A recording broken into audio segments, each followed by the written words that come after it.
What's your top poker tip? Okay, well, I'm Ross Boatman. I'm from the Hendon Mob. Been asked to give a poker tip.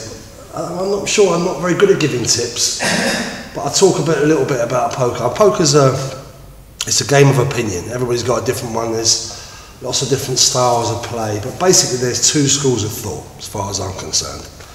There's the Ram Vaswani school of thought and the Joe Beavers school of thought. If you play like Ram Vaswani, you've got a chance to win the world in a day. If you play like Joe Beavers, you'll never go ski. I know that's a tip on that, but it's an outlook.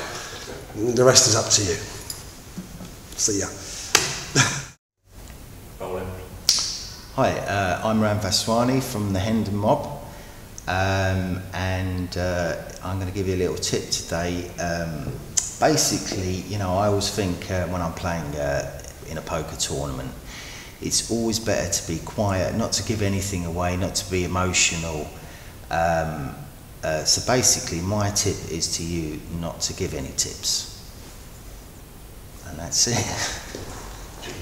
Genius. Thank you. Okay, and we're rolling. You want me to start talking, yeah? Yeah. People in poker these days are always talking about 3-betting, 4-betting, 5-betting, making moves, squeeze plays. They're using all this different computer software and analysing everything. One of the easiest things to do in poker, to lose less or perhaps win a little bit more, is just to take it back to basics. You know, to play good cards in position, not to tilt, to keep your mind clear, to keep yourself relaxed, and just to use the situations as they happen. You have to be very patient, because obviously you're not going to pick up big hands and find those situations all the time.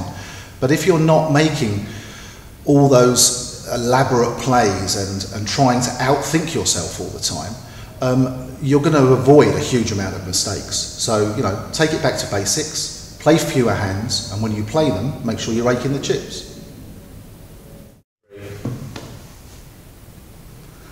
I'm Barney from the Hendon Mob, and my favourite tip has always been that not only should you always try and go into a hand with a plan, but you should always know the reason for every bet you make before you make it.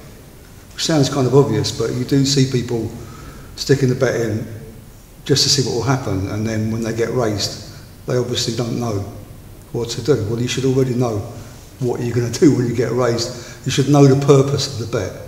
Is it for information? Is it a bluff? Is it to build the pot? Is it for value? What, you know, and or any other number of the million reasons that people have invented in recent years for making bets. But you should never be surprised. You know, playing a hand isn't. You know, you shouldn't get yourself in situations where you're just kind of like trying a bet in to see what will happen. It's like kicking the telly. Well, you know, to see if you get a better picture. You should be in control. Know the reason for every bet before you make it.